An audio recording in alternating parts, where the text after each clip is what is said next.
terrifying for me. Will I get it right? Will I end up with egg on my face? Will everybody hate me again? I don't know.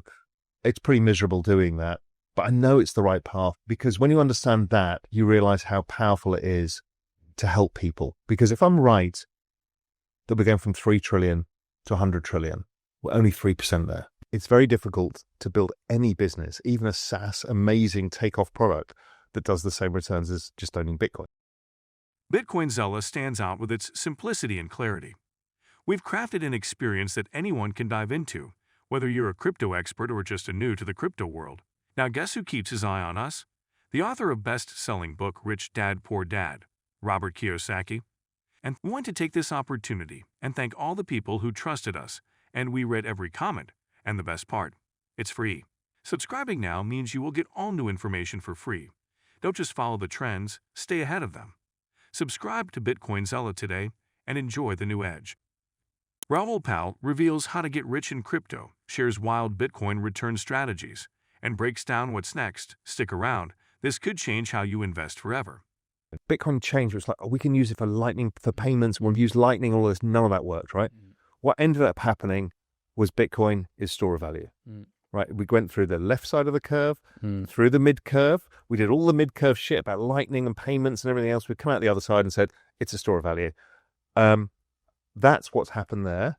The same will happen to ETH. But ETH needs a clearly defined narrative that makes sense and that sticks, right? That's probably, and you're saying that it's probably going to come from... And they're already going back to this kind of world computer idea, right? This is the platform for tokenization. That's the and I think it will prevail over time.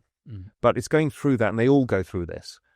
They all go through that moment where everyone mid-curves it, everyone questions everything about it, and then out of the other side comes back to the beginning, which is like, okay, this is a compute platform that operates at global scale and is decentralized. Go use it. UFC legend Conor McGregor is stepping into the Bitcoin arena, but this time, it's not inside the octagon. The Irish fighter has called on his home country to embrace digital assets by creating a strategic reserve, sparking a wave of excitement across the crypto community.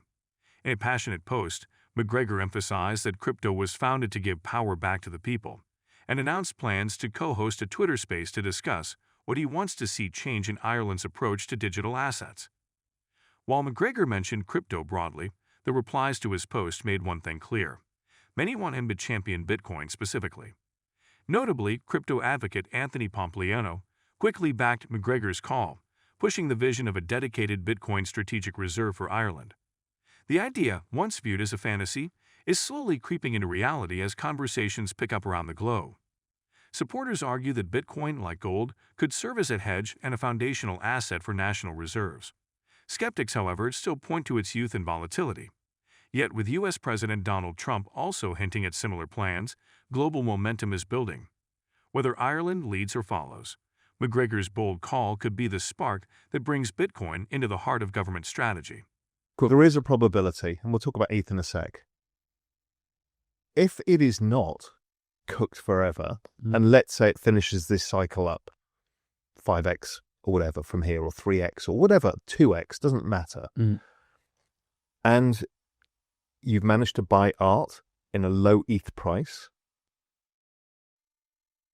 you will make a multiple on that. And if people make money, they'll buy art, so the art starts outperforming ETH. So you've got this double kicker that's available, which is why there's been a lot of sales recently, because in dollar terms, it got cheap recently, as ETH fell in this correction that we've just had. So there's been a lot of dollar buyers, not ETH buyers, because not that many people hold a lot of ETH anymore because of the same reasons. We switch for other stuff. So let's talk about ETH. What is the probable outcome? ETH's cooked. All the developers were wrong. This massive ecosystem, they fucked it up with the layer 2s. Nothing accrues. What's the point? It's all broken. Solana's going to take everything. Okay, I hear that narrative. My narrative is they've overbuilt capacity for what the system needs right now. They will adjust some of the accrual mechanism back to the layer 1. But EVM is Microsoft. Every bank, every insurance company, every major company in the world uses Microsoft. Not Apple and not Google. Why is that? because you then get fired. And once it's in, and somebody explained this to me yesterday, it was a really interesting thing. It's like once you have enterprise sales model, it is almost impossible to extract it from a business, which is why banks are still using COBOL. And it's because you don't want to change it because it's working and you've learned how to do it. And nobody wants to take the risk of saying, oh, the whole company, we're going to turn to X now. So if you think of Ethereum as gone through its Lindy effects, it clearly works very well for what the financial markets need. They can build layer 2s, as Coinbase has shown, that can work perfectly for what their needs. If they need high security, they can use the layer 1 chain. They've got all the ZK stuff and all the other stuff that's being built. So everything is there. They've just got too much capacity. But if the finance system comes, they'll go there. Yeah, sure. There'll be stable coins and Sol and Sui and all of this stuff. But, is Goldman going to build on Solana? Highly unlikely. Is JP Morgan? Highly unlikely. And will they build their own layer 2s? Highly likely. Is Goldman coming? Yeah. I mean, Are they here already? They've been in the space since 2015, and they're building on Ethereum. I don't know where they're building or what they're building on right now, but I really, really highly doubt it will be anywhere else. I highly doubt it, just because the nature of risk in the space. Yeah. And don't forget, ETH has a yield. It's kind of understandable for them. It's a very good product for financial markets. So I actually don't worry. I think ETH will have. It may catch a new narrative for this market, which helps it lift and play some catch up, which I think it will do. So I don't think it massively underperforms from here. I think it probably outperforms Bitcoin for a bit, yeah. But if I was to look out 5 years, I think unless they totally screw everything up, I think it's going to be incredibly important. Michael Saylor believes Bitcoin hasn't hit $150,000, yet because those without a long-term vision are cashing out. Speaking on the Coin Stories podcast with Nathalie Brunel, the strategy founder explained that many early holders of Bitcoin, especially governments, lawyers, and bankruptcy trustees, saw the recent rally as a chance to exit the market. These sellers, Saylor says, lacked the 10-year investor mindset and were more interested in liquidity than conviction. As Bitcoin climbed to a new all-time high of $109,000 earlier this year, followed by a sharp correction to $76,273 in April, some investors clearly saw it as a peak worth taking profits from. But while those less committed have been ghosting the market, a new wave of buyers is stepping in.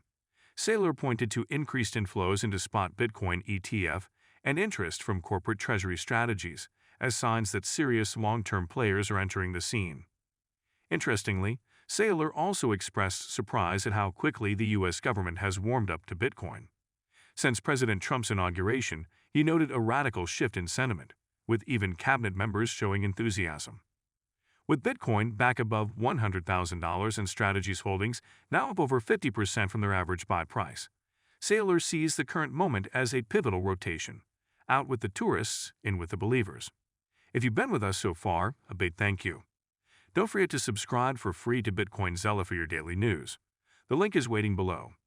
That's all for today's crypto news. Stick around for more updates, insights, and analysis on cryptocurrencies.